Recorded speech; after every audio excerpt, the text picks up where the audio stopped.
বিশ্বব্যাংকের সাম্প্রতিক তথ্য অনুযায়ী বাংলাদেশের প্রায় 6,97,00,000 মানুষের কোনো ব্যাংকের আর্থিক হিসাব নেই।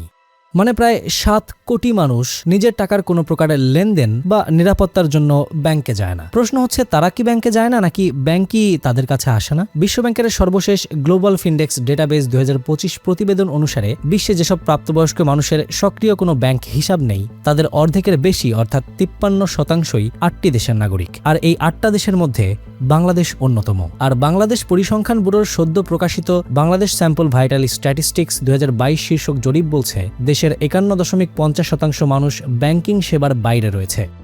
ব্যাংক থেকে দূরে থাকা দেশের এই অর্ধেকেরও বেশি মানুষ কিন্তু সবাই দরিদ্র না। হ্যাঁ, অবশ্যই এখানে এমন অনেক মানুষ আছে যারা দিন এনে দিন খায়, এমন তাদের আর্থিক অবস্থা অনুসারে ব্যাংকে রাখার মতো তেমন কিছুই নেই। তবে অনেকেই এমন আছেন যাদের কাছে পুরো ব্যাংকিং প্রসেসটাই বিশাল ঝামেলার ব্যাপার। এদের একটা অংশ হচ্ছে নারীরা, যারা ব্যাংক পর্যন্ত যেতে পারে না বা ব্যাংকিং প্রসেসের ঝামেলার কারণে যেতে চায় না। অর্থনীতিবিদদের মতে তাই মানুষের ব্যাংকিং লেনদেন থেকে দূরে থাকার মূল কারণ দারিদ্র্য, শিক্ষার অভাব ও সেবা সহজলভ্য না হওয়া। এই মানুষগুলো আর্থিক সেবার জন্য ব্যাংকের কাছে না গেলেও বিভিন্ন সমিতি, মহাজনের কাছে যায় নিজের কষ্টের জমানো টাকাগুলো নিয়ে। এসব ব্যক্তিগত মালিকানায় টাকার লেনদেন করতে গিয়ে প্রায় বিভিন্ন স্ক্যামবাজ সমিতি তাদের টাকা হাতিয়ে নেয়, কিংবা দেখা যায় প্রয়োজনের সময় মহাজন থেকে অনেক বেশি সুদে ঋণ নিতে হয়। ন্যায্য টাকা বুঝে না পাওয়া, প্রবাসীদের পাঠানো টাকা নিয়ে রিস্কে থাকা, এগুলো তো আছেই। অর্থনীতিতে ফাইন্যান্সিয়াল ইনক্লুশন নামে একটা টার্ম আছে, যেটা এমন একটা প্রক্রিয়াকে বোঝানো হয় যার মাধ্যমে সমাজের সব টাইপের মানুষ,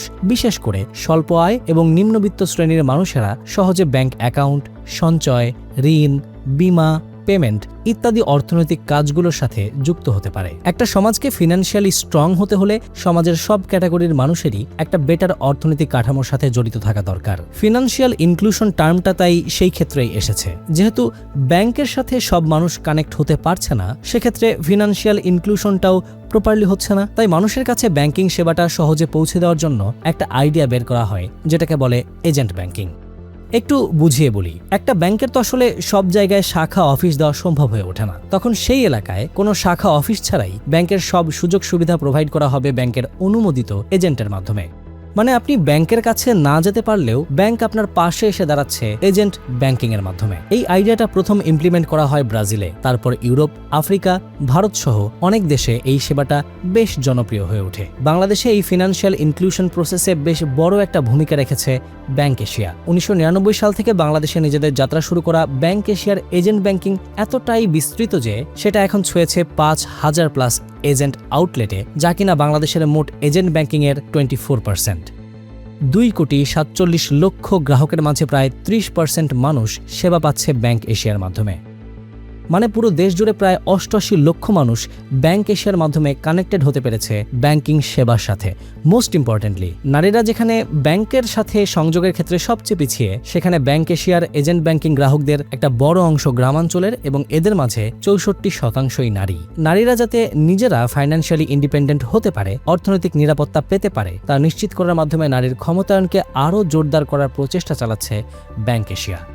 কিন্তু বাংলাদেশে তো প্রায় 30টারও বেশি ব্যাংক এই এজেন্ট ব্যাংকিং সুবিধা দিচ্ছে। তাহলে ব্যাংক এশিয়াই কেন, বা ব্যাংক এশিয়া আসলে কোন দিক থেকে আলাদা? সেক্ষেত্রে প্রথমেই প্রায় 27 বছর ধরে ব্যাংকিং সেবায় মানুষদের বিশ্বাস অর্জন করে নিতে পারা ক্রেডিটটা দিতে হবে ব্যাংক এশিয়াকে। তাদের লেনদেনের স্থিতিশীলতা, সক্ষমতা বেশ ভালো। তাদের আছে শক্তিশালী ব্যাংকিং কাঠামো, নিরাপদ প্রযুক্তি আর নিয়মিত তদারকির সাহায্যে তারা সিস্টেমকে ক্লিন আর বেশ স্ট্রং করেছে। শহর কিংবা গ্রাম, সারা দেশ জুড়ে তাদের ব্যাংকিং নেটওয়ার্ক টপ নচ লেভেলের সেবা দিয়ে যাচ্ছে। তাই তো প্রায় 88 লক্ষ মানুষের আস্থা অর্জন করতে পেরেছে ব্যাংক এশিয়া। আমার কাছে ফিনান্সিয়াল ইনক্লুশনে তাদের মাকড়সার মতো ছড়িয়ে থাকা স্ট্রং এজেন্ট ব্যাংকিং এর সেবাটা খুবই ভালো লেগেছে। এই সেবার মাধ্যমে প্রচুর মানুষ একটা বিশ্বস্ত জায়গায় নিজেদের আর্থিক লেনদেন করতে পারবে, স্ক্যামারের হাত থেকে বাঁচতে পারবে।